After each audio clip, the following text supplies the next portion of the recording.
ಇನ್ನು ಮೈಸೂರಿನ ಕೈಗಾರಿಕಾ ಪ್ರದೇಶದಲ್ಲಿ ಚಿರತೆ ಬೋನಿಗೆ ಬಿದ್ದಿದೆ. ಬಿಎಂಎಲ್ ಆವರಣದಲ್ಲಿ 1.5 ವರ್ಷದ ಚಿರತೆ ಸೆರೆಯಾಗಿದ್ದು, ಚಿರತೆಯ ಚಲನವಲನ ಕಂಡು ನೌಕರರು ಆತಂಕಗೊಂಡಿದ್ರು.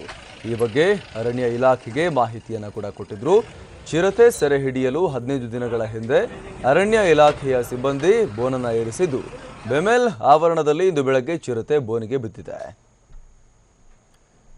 ಬೋನಿರಿಸಿ 15 ದಿನ ಆಗಿತ್ತು. ಅರಣ್ಯ ಇಲಾಖೆಯ ಸಿಬ್ಬಂದಿ ಬೋನನ್ನು ಏರಿಸಿದ್ರು.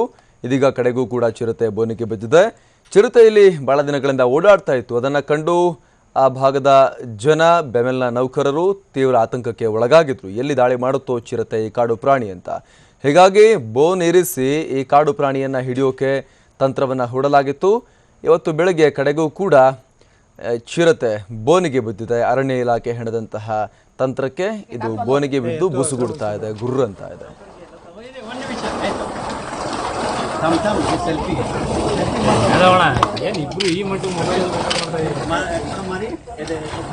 ಒಂದು ವೆಬ್ಸೈಟ್ ಇದೆಪ್ಪ, ಎತ್ತು ಅಕ್ರಮ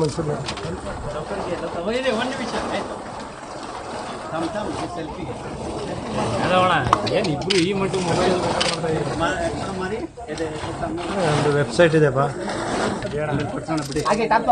ಎತ್ತು ಅಕ್ರಮ